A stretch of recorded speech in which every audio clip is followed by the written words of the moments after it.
boa noite. Na semana que vem, os olhos do mundo se voltam para a Rússia. Vem aí mais uma Copa do Mundo.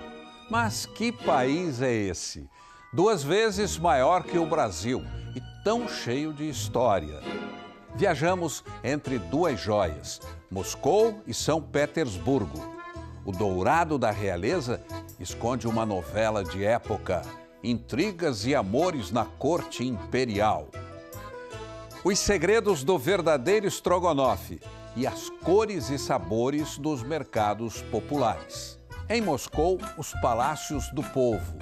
As imponentes estações de metrô formam uma surpreendente galeria de arte.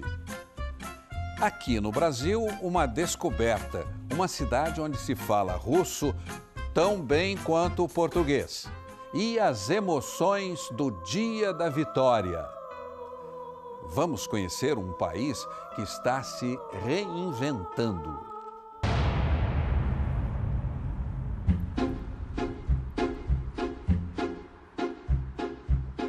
É um mergulho na história da Rússia e do mundo.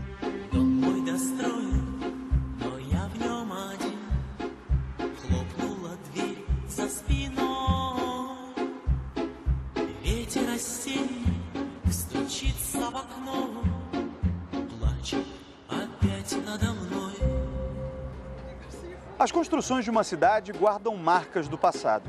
Revelam tanto quanto um registro escrito do que um dia aconteceu.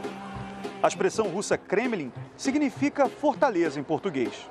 Coincidência ou não, o Kremlin é a sede do poder de um país eternamente em busca de se defender. Só que de uns anos para cá, as prioridades mudaram. A Rússia entendeu que precisava se modernizar para manter a sua relevância no mundo. Investiu pesado e pretende mostrar o resultado no mais popular dos eventos esportivos. O que o mundo verá na Copa é uma Rússia dividida entre o antigo e o novo, num delicioso dilema entre olhar para trás ou seguir adiante num caminho diferente.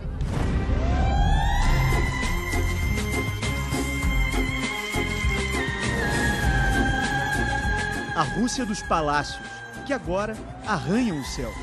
É a 11ª economia do planeta. Atravessou do socialismo ao capitalismo. Mas nem a dança do tempo mudou a certeza. Os caminhos começam dentro destas muralhas. Todo mundo sabe, o coração tem moradia certa. Fica bem aqui, no meio do peito. Esses versos do poeta russo Mayakovsky reafirmam os sentimentos de um povo conhecido por escondê-los. Aqui é o coração da Rússia, a Praça Vermelha, onde a cidade mais importante do país nasceu.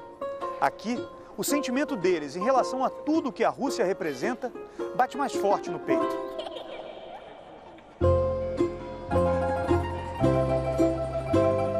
Os pés confundem a direção, numa praça cercada de memórias. Isso aqui é o Marco Zero da cidade de Moscou e existe uma superstição aqui de se jogar uma moeda na direção daquela capela e fazer um pedido, que dá sorte. Quantas moedas! E tem sempre alguém interessado nelas. Acontece que as pessoas jogam tudo errado. Tem que ser com a mão direita por cima do ombro esquerdo. Eu aprendi isso porque a nossa produção é russa de verdade, entendeu? Então eu vou fazer agora, ó.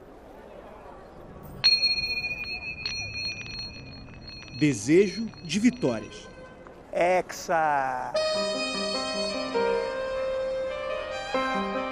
A Catedral de São Basílio, patrimônio mundial, é um marco das conquistas desse povo. As torres lembram um fogo. Chamas que sobem até as nuvens. São 9 séculos de história convivendo no mesmo lugar. Há um ano, entender as mudanças nesse país é a minha missão. Temos um encontro marcado com uma brasileira. Vocês vão gostar dela. É para lá que a gente vai, mas sem pressa, porque o transporte revela muito sobre esse povo. Isso é bem bacana. Os russos são muito ligados à leitura e estão sempre lendo no metrô. Não é jornal, revista, não. Literatura. No metrô de Moscou, entrar no livro não é necessariamente uma força de expressão. Nas paredes da estação Dostoiévskaya estão descritos momentos de Crime e Castigo, obra-prima do autor Fyodor Dostoiévski, que por sinal nasceu aqui perto. Essa verdadeira cidade subterrânea, o metrô, impressiona, deixa a gente meio perplexo. O metrô da capital surgiu em 1935, desde o início com a ideia de transportar e impressionar. Essa é a estação mais funda de Moscou. Essa escada rolante que a gente vai subir agora é provavelmente a mais demorada de toda a cidade. Vamos cronometrar? Aqui, ó. Valendo.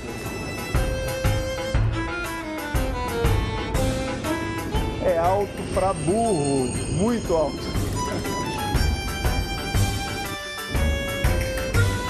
E parou. 2 minutos e 55.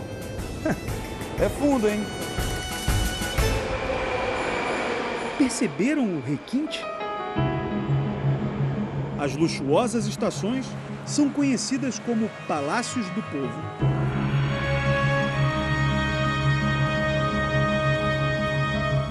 Joseph Stalin, o ditador que elevou a União Soviética ao status de superpotência, idealizou um museu subterrâneo. Estátuas de bronze se rendem à força dos trabalhadores.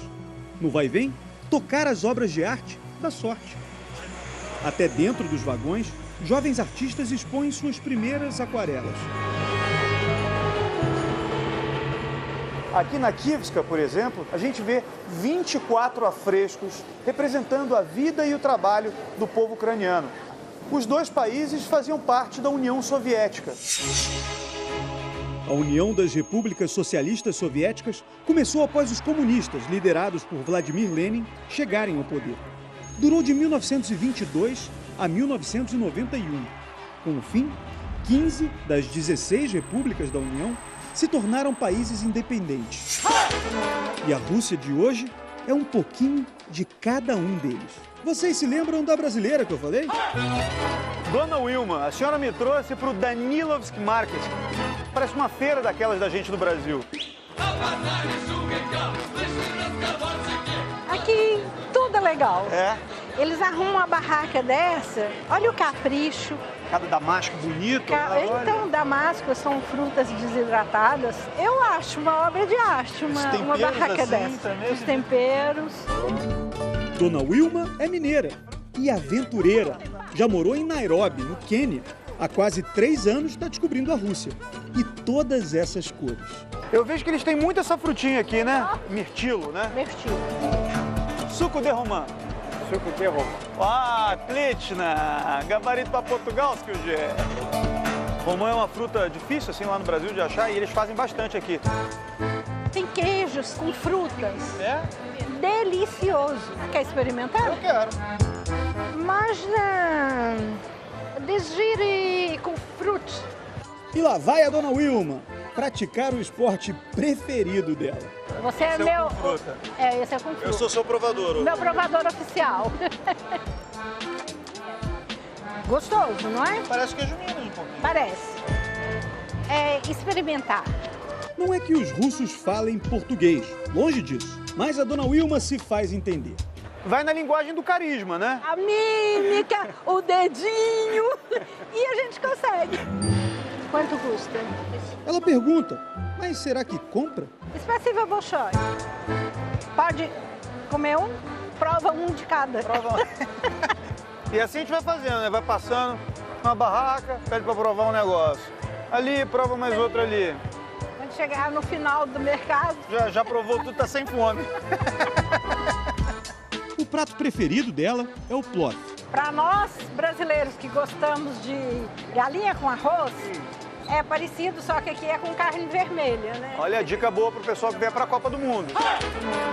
Falando em Copa, sabe quantos ingressos essa senhorinha de 73 anos comprou? 12. Nossa! São todos os ingressos dos Jogos de Moscou, então. Eu falei que Copa do Mundo, a única coisa que eu vou fazer é descansar e assistir jogo. É uma energia muito boa. E muita gente que trabalha nessas bancas são de repúblicas soviéticas mesmo, né? São de repúblicas Muitos georgianos, soviéticas. Muito. do Azerbaijão, da Armênia. Canudos. A barraca das senhoras do Uzbequistão é divertida. Ela entende algumas palavras do que a gente fala. Patimu, Digo que ela entende porque deve assistir as novelas que a gente faz. Eu vejo. Clone. Da nossa novela do Brasil, Clone, elas viram. As novelas brasileiras falam de amor. Diz que nas últimas semanas do Clone não se via ninguém nas ruas na hora da novela. Eu adoro os produtos do Brasil. Queria que vocês mandassem mais coisas gostosas pra cá, hein? Mas sem imposto. Agora um olá pro Brasil. Um olá pro Brasil. E quantos beijos na Dona Wilma. O seu Assad, do Azerbaijão, vendedor de romãs, estava todo carinhoso. Por favor, traduz pra mim. Diz pra ele que ele, como bom russo, que ele é simpático como todos. Ты очень симпатичный, как все людей, которые она знает. Спасибо. Ganhei o dia.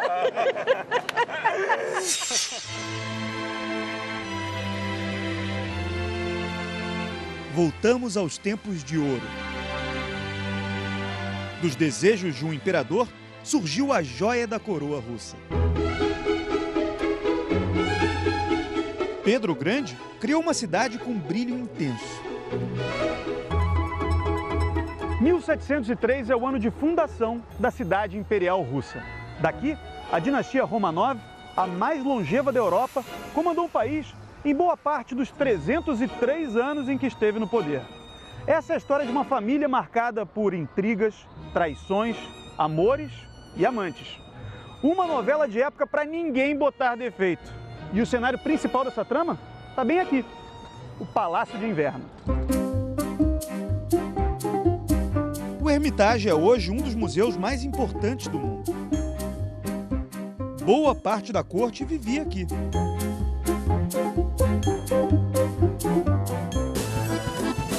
Pedro, Elisaveta, Catarina. Um trio que garantiu um século animado na Rússia. Catarina a Grande nasceu onde hoje fica a Alemanha. O que vemos no Hermitage é o refinado gosto de uma imperatriz estrangeira, que tomou o trono do marido com a ajuda de um dos amantes, Grigori Orlov. Mas quantos ela teve? Isso não é pergunta que se faça a uma rainha. A resposta se esconde entre 360 salas e mais de 3 milhões de obras de arte. A história diz que foram 12 amantes, 3 antes de a Catarina virar imperatriz e 9 depois. Eles tinham um quarto aqui no Palácio de Inverno, a relação era bem próxima da imperatriz. E muitos mantinham a relação com a Catarina mesmo depois de abandonarem o cargo, como Potiomkin, dono desse relógio aqui. É uma complexa engrenagem que dá vida a um pavão de ouro. Um presente comprado pelo amante para impressionar a rainha. Aqui, há mais de 200 anos, ele relembra essa paixão. Amar? Para quê? Por um tempo não vale a pena. E para sempre é impossível. Ah, os amores da corte. Estão no coração. E a mesa. Do caviar a um dos 10 pratos mais famosos do mundo. Vocês estão entrando agora num palácio que não pertencia à família imperial Romanov, mas recebia reis e rainhas em grandes festas, com muita música, dança e comida, é claro. E sabe o nome desses anfitriões de tanta gente importante? Strogonov. Entre eles, Alexander Sergeyevich. Ele era muito animado, rico, colecionador. É o provável criador do Strogonoff. Ele sempre inventava algo. Mas essa origem é um mistério. A primeira receita apareceu num livro de culinária do século XIX. Levava mostarda e o ingrediente mais importante, e nos orgulhamos dele, a esmetana, que só existe aqui. Por isso, o verdadeiro Strogonoff só dá para fazer na Rússia. Neste edifício dos tempos da Catarina, Vamos aprender a receita original do estrogonofe. As amigas Nástia e Kátia vão preparar pra gente. Tá tudo aqui que a gente precisa para fazer um estrogonofe original, não é isso? Carne, cebola, mostarda e smetana. O que eu posso fazer? Cortar a cebola. É fácil de preparar. Até as crianças gostam dele. A carne é temperada com pimenta e sal. Por que a cozinha é o lugar mais importante de um apartamento para o russo? Na cozinha, sempre se juntava a família inteira para comer e conversar, receber visitas. Os russos gostam de cozinhar, gostam de ficar nesse ambiente assim. Os ingredientes vão pro fogão. Essa aqui é a tal da smetana, que é super famosa aqui na Rússia. Parece meio um creme de leite, mas é mais azedo. Lembra nata, mas também não é nata. Fica gostoso. Dizem eles que é o segredo para o estrogonofe russo ser tão diferente, porque é um ingrediente que não tem em muitos lugares do mundo. A carne fica mais ou menos 7 minutos aqui, depois mistura com a cebola, e aí quando põe a smetana, fica mais uns 20 minutos, mais ou menos. Chegou a hora de provar. Девушки, можно? Нужно. Ok, нужно, precisa provar. Vamos provar. Muito gostoso.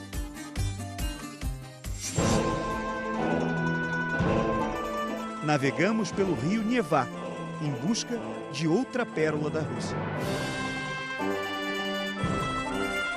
Essa viagem de 40 minutos traz a gente para a entrada do Golfo da Finlândia, que fica a mais ou menos 300 quilômetros da capital finlandesa, Helsinki. Na virada dos séculos 17 para o 18, a Finlândia fazia parte da Suécia, que era a principal inimiga da Rússia, e vivia tentando atacar essa região onde hoje fica São Petersburgo. Por isso, o imperador Pedro Grande, para controlar também a entrada dos suecos por esse canal, resolveu morar aqui, no que para muitos é o palácio mais bonito da dinastia Romanov. Peterhof, o Palácio de Verão. É um patrimônio mundial. Os jardins de Pedro se espalham por 10 quilômetros quadrados até encontrar o Mar Báltico. E a gente vê fotos, pinturas, na verdade, dos imperadores todos, em várias fases da vida. Acima do trono vermelho está a Catarina, a poderosa imperatriz. Ela conseguiu expandir as fronteiras da Rússia para o sul. Teve muitas conquistas militares. Dá para acreditar num lugar assim? Cheia de detalhes dourados. Isso já é uma marca da Elisaveta. Elisaveta, a terceira personagem dessa novela, deu charme ao lugar. Essas estátuas douradas, símbolos do Palácio de Verão, não são do tempo do Pedro Grande, são do tempo da filha dele, Elisaveta, que também foi imperatriz da Rússia no século XVIII. Por sinal, Elisaveta foi muito conhecida por festas bem animadas, em que algumas vezes os convidados eram obrigados a trocar de gênero. Os homens se vestiam de mulher e as mulheres de homem. Ela descobriu que ficava bonita em trajes masculinos. A gruta debaixo do palácio recebeu festas bem modernas para a época. Tudo ali, perto de uma enorme tubulação, que há séculos alimenta um espetáculo.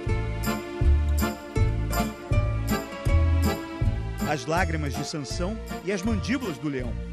A vitória da Rússia sobre a Suécia na Grande Guerra do Norte. Uma engenharia sem igual, usando apenas a força das águas. São Petersburgo brilha, dia e noite.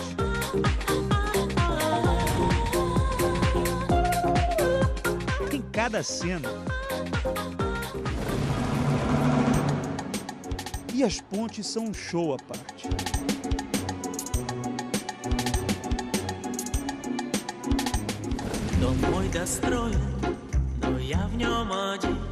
Em Moscou, a Praça Vermelha está dourada. As luzes modernas hipnotizam. Mas não são as únicas iluminando ideias por aqui. Há um ano, esses jovens se encontram para uma dança diferente. O fogo nos atrai, porque sempre foi considerado um elemento não domado. E aqui, a gente consegue ter eles nas mãos, pode sentir. E ele não queima, ao contrário, vira uma parte de nós. É um balé que incendeia a vontade de conhecer, se descobrir. A juventude russa é diferente. Ela quer se realizar do jeito dela e não do jeito que os outros querem. Exatamente como a nova Rússia. O mundo está nas nossas mãos e a gente se movimenta junto com o planeta. A pergunta é, para onde?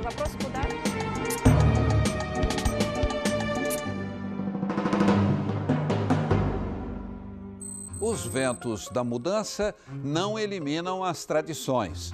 Nosso repórter experimentou a sauna da saúde e levou um tremendo susto. É daqui a pouco.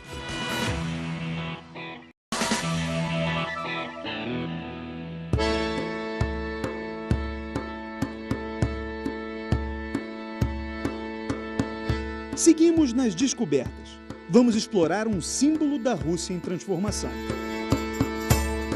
Não estranhe esse lugar com construções de arquiteturas bem diferentes. Esse aqui é o Kremlin de Ismailovo, um centro cultural construído entre 1998 e 2007 para falar sobre as culturas dos diferentes povos desse imenso país.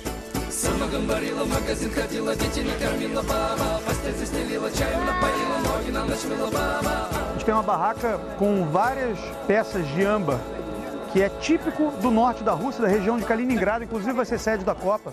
Lá tem a maior produção de âmbar no mundo, eles chamam de Antária, vendem muito.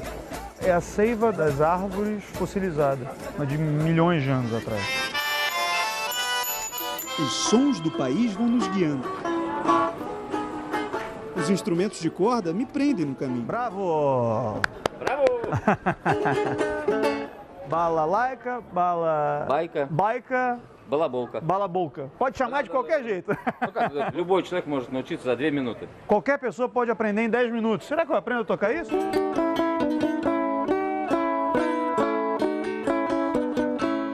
Super. Nesse imenso mercado de pulgas, dá para garimpar tesouros. Olha aqui.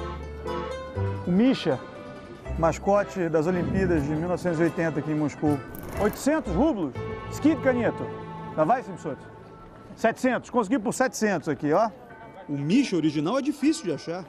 Já as matrioscas, as bonecas russas, decoram todo o mercado. É tanta barraca vendendo que o ecrã aprendeu a fisgar os clientes na língua deles. Пожалуйста. Assalamu alaikum. Hello to everybody. Buongiorno, tutte differenti matrioshke e grandi sconto.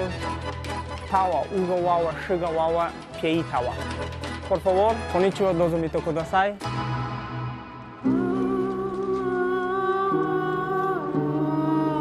O tempo, as mudanças, o duro nascimento da nova Rússia.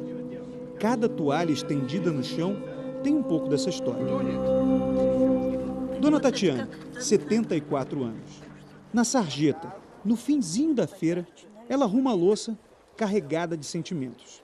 E, na verdade, ela já vendeu muitas coisas que pertenciam à família, não só jogos de chá, pratos, estatuetas. Isso era muito comum no período da perestroika, que era a abertura da União Soviética, em que as pessoas não tinham muita noção de como fazer comércio, como ganhar dinheiro e saíam vendendo tudo que tinha em casa. A senhora vaidosa fez escola técnica, trabalhou no metrô. Conta que levava uma vida boa nos tempos soviéticos. Hoje tem uma pequena pensão. Vende o passado para garantir algum futuro.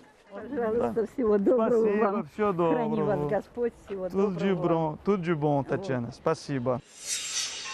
Depois que as nossas câmeras desligaram, Dona Tatiana me deu essa xícara de presente. Eu me emocionei um pouco aqui, porque a pessoa tem dificuldade, assim, sabe, para viver. Ela nem tentou me vender, ela me ofereceu um de presente. E eu sei a dificuldade que essas pessoas têm. É o símbolo dessa transição muito dura que o país viveu. E ela, na verdade, ela é uma pessoa otimista, ela fala bem do país, ela fala bem de tudo. Dois lados da mesma Rússia. 20 milhões de pessoas vivem abaixo da linha da pobreza. Mas nenhum outro lugar tem tantos bilionários. Eu disse bilionários. Só que a maior preocupação não é a desigualdade social. A grande questão em relação ao momento do país diz respeito à liberdade de expressão. Parque Gorky, o mais importante de Moscou. Num país em que o homossexualismo é um tabu, esses 4 rapazes aceitaram conversar com a gente. Normalmente você não fala disso. No trabalho, com a família, você não conversa sobre isso. Participar de algum evento público gay é proibido em Moscou. A reação é muito agressiva. Com o Putin no poder, a situação foi piorando. O resultado é o que aconteceu ano passado na Chechênia.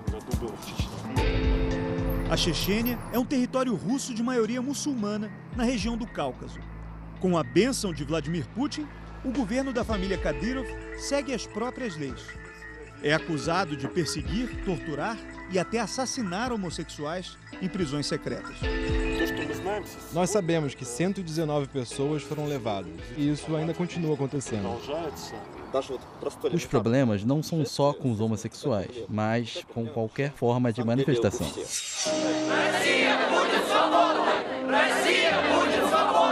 Registramos isso bem de perto. Foi durante as nossas gravações em São Petersburgo. Essas manifestações acontecem com muita frequência aqui na Rússia. Eles vão à rua e começam a protestar contra a falta de liberdade de expressão e, é claro, fazem críticas diretas ao presidente Vladimir Putin, que está no poder desde o ano de 1999. A gente está aqui porque o presidente foi reeleito. Agora ele acabou de ser reeleito para um mandato de mais 6 anos.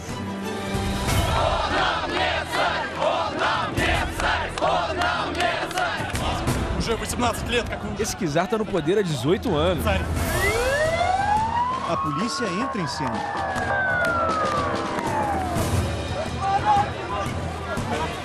Os manifestantes perdem a voz.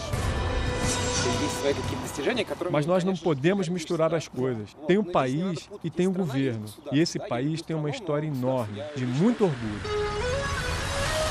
Pegamos a estrada em direção ao campo. Está passando por uma região fora de Moscou em que há muitas dátias, que são as casas de campo. E a maioria delas foi dada pelo governo, tanto no período soviético como anteriormente. Chegamos a Kubinka, cidade pequena, entre lagos, a 45 quilômetros da capital. Evgeny, очень приятно. Спасибо. E Evgeny é um funcionário público. Nos convidou para conhecer a dátia dele. Com esse forno do Uzbequistão, eles conseguem fazer pão, carne. Estou interessado nisso. Uma recepção incrível pra gente, com cerveja caseira, um crustáceo tipo um lagostim, da região lá do norte, perto da Finlândia. Cebola da Crimeia, essa daqui, ela solta toda assim, fica bem doce. Ele falou que a casa foi toda construída de madeira. Em estilo siberiano, toda feita de pinheiros da Rússia. O Evgeny tem uma paixão: produzir bebidas em casa.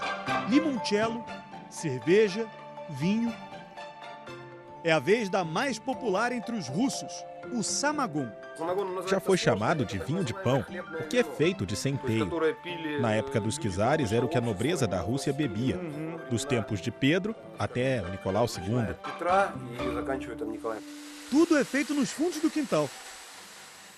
E aqui está o centeio depois de ser moído, e tem um cheiro muito forte de pão, mas muito limpo também. E todas as bebidas que o Evgeny produz aqui partem disso. Essa é a matéria-prima. O samagon do Evgeny foi eleito 2 vezes como o mais puro da Rússia. Mas ele ainda tinha uma surpresinha. Olha só, gente. Eu fui convidado para banha russa. É uma espécie de sauna, um pouquinho diferente. Agora eu vou ficar uns minutos aqui dentro, a 60 graus. Vamos ver quanto eu aguento, né? Depois eu saio aqui e vocês veem. É meio esquisito. O Evgeny diz que as folhas de carvalho e o eucalipto vão melhorar no sistema imunológico e a circulação sanguínea. Eu só não sabia que ia apanhar. Uma surra aqui dentro. Mas o pior viria em seguida. depois de apanhar que nem um doido aqui... A ordem é para mergulhar rápido na água a 4 graus.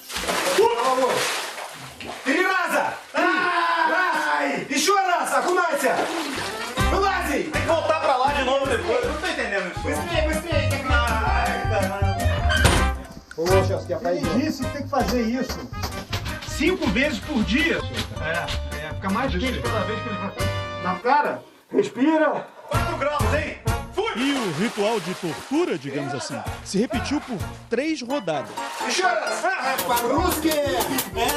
russo, né? Obrigado, Globo Repórter. Não achei que eu fosse apanhar tanto, né? Mas é a tradição deles. E como se diz no Brasil, depois de um presente como esse, né? De cavalo dado, não se olha os dentes. Então, já que foi o presente, eu tenho que aceitar. As conquistas no espaço e as emoções do dia mais importante do calendário russo. Você vai ver já já.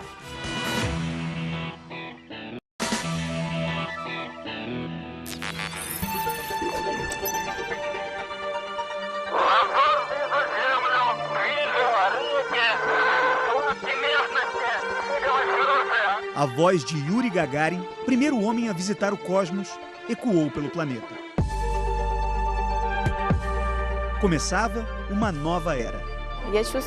Eu sinto muito orgulho do meu país. Nós fomos os primeiros a conquistar o espaço. Tá tudo aqui, no Museu do Cosmonauta.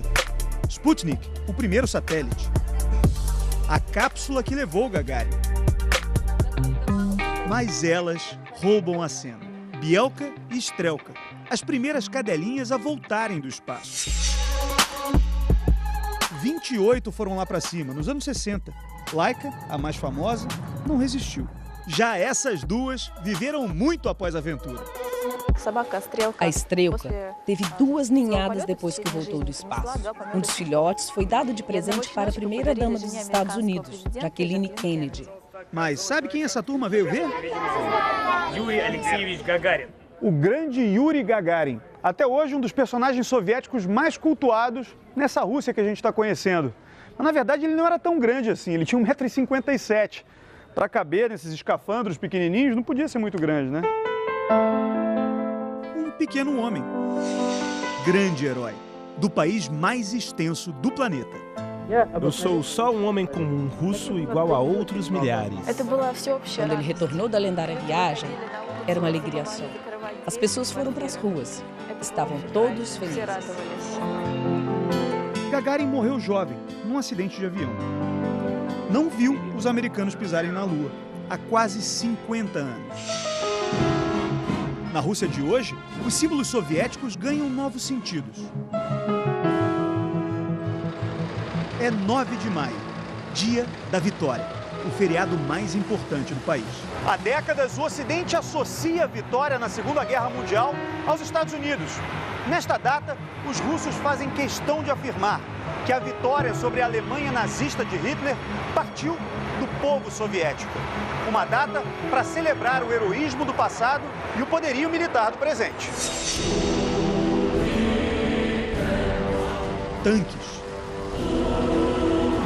blindados, caças aéreos e uma arma devastadora. Satan. Os russos garantem que esse míssil pode viajar de Moscou a Washington, capital dos Estados Unidos. Os atiradores estão posicionados. O homem mais poderoso da Rússia vai falar. A derrota dos nazistas foi uma vitória triunfal. A mensagem da libertação rapidamente ecoou pelo planeta. E todos os povos entenderam que a União Soviética definiu o resultado da Segunda Guerra Mundial.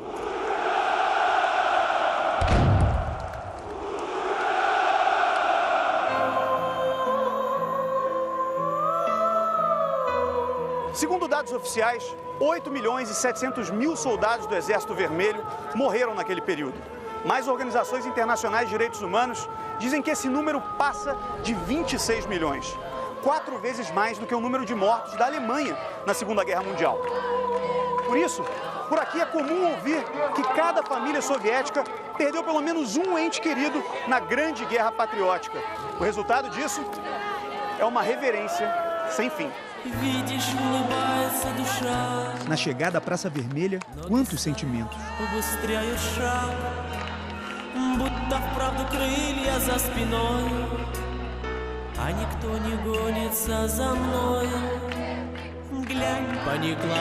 Esta senhora me chama a atenção. Diante das lágrimas da menina, oferece carinho. Ela também chorava nessa idade. Meu pai foi para a guerra aos 21 anos, antes de eu nascer. Ele não me viu e eu não o conheci também. A cada 9 de maio, eu me sinto perto dele.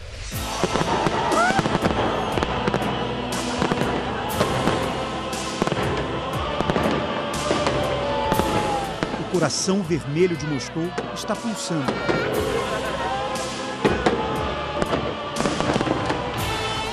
A Rússia, nesta noite, é uma explosão de emoções.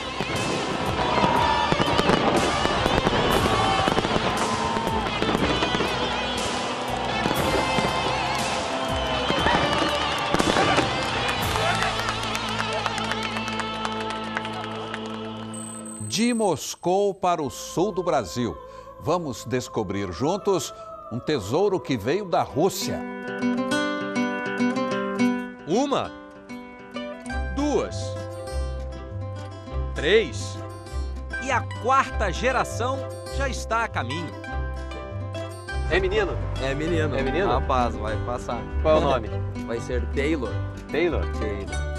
Sim, Taylor, filho da Vanderleia e do Jonathan. Jonathan, que é filho da Márcia, e neto da Ana Teresa e do senhor Gregório Gritsenko. Ah, Gritsenko. Agora já parece que a gente está falando russo.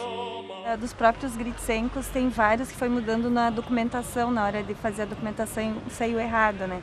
Então tem Gritsenko, Kutchenko, Orizenko, mas é tudo da mesma família. Sobrenomes de A a Z, devidamente catalogados.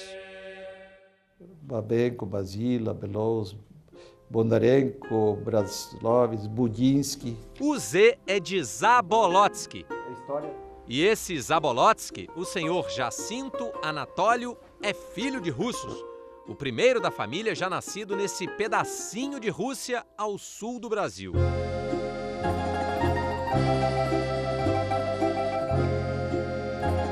De 1909 a 1912 entraram em solo gaúchos legalmente 19.525 imigrantes russos legalmente. Guardar a memória da imigração virou missão de vida para esse advogado. São registros que reconstroem a travessia entre a gélida Sibéria, de onde saiu a maioria dos imigrantes, e a fértil Campina das Missões, a 550 quilômetros de Porto Alegre, quase na fronteira com a Argentina, e hoje com pouco mais de 6.000 habitantes. No município de Campina das Missões, cerca de 25% são descendentes russos. Queriam fugir do frio e das turbulências políticas de um império czarista que ruía. Para eles foi prometida terra para plantar, mas a terra era mata virgem. Os pioneiros lutaram contra a fome, estabeleceram contato com índios guaranis e aprenderam técnicas para semear o novo solo.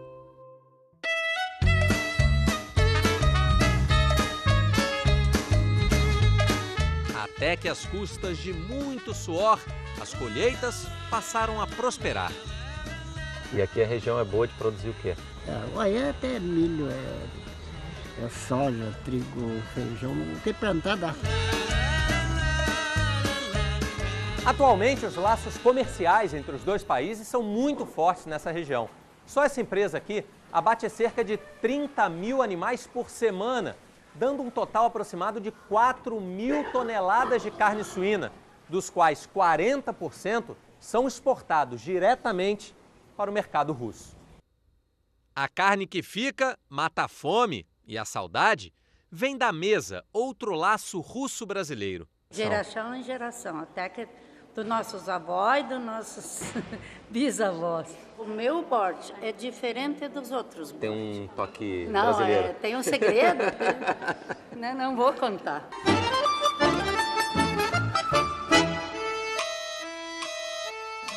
A sopa à base de beterraba alimenta o corpo.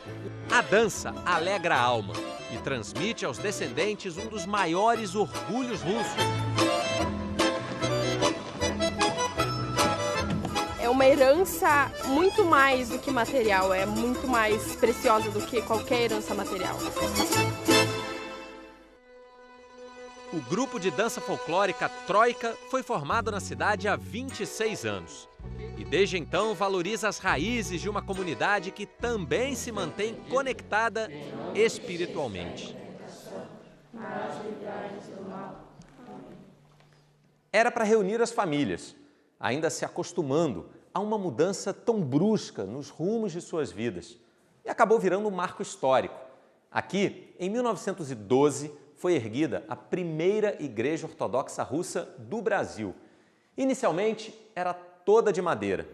Até que em 1955 houve a reconstrução e ela ganhou a forma atual, de alvenaria. Virou ponto de referência e de partida, para que a fé dos imigrantes russos não só fincasse raízes, mas se espalhasse pela região e fosse além, bem além de Campina das Missões. O cristianismo ortodoxo é a religião predominante na Rússia. Uma tradição que sobreviveu ao período soviético, mais de 70 anos em que os cultos religiosos foram proibidos no país. A missa tradicional, os ícones, toda a liturgia. O cemitério da cidade também guarda símbolos e registra a trajetória de diferentes gerações. História escrita no alfabeto cirílico, em língua materna, ainda ensinada por Dona Ana Elenko. Minha mãe era russa, ela era professora na Rússia, só que eu perdi minha mãe já há muitas décadas, aí eu não tinha com quem falar. E é na varanda de Dona Ana que os netos Estefânia e Rafael se juntam aos vizinhos e a quem mais quiser ao menos conhecer o beabá do idioma dos antepassados. Os mais dedicados podem até acompanhar o canto do Gustavo Kunz. Aos 12 anos, em russo perfeito, o gugu gaiteiro é uma síntese dessa tradição que se renova, do apreço e respeito a um passado que vislumbra o futuro no horizonte da Campina.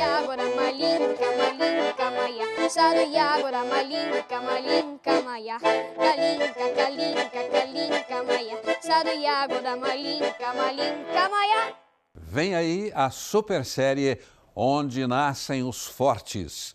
Um bom fim de semana e até a próxima sexta. Eu vou que vou, do jeito que eu sei, de gol em gol, com direito a replay. Eu sei que vou, com o coração batendo a mil. Это сана раша Brasil, jak знаешь могу, проявиться на пор, забыл окно, vai посмотрим повтор и верю вот, мое сердце трепещет в груди, Brasília тебе впереди, Brasília тебе впереди.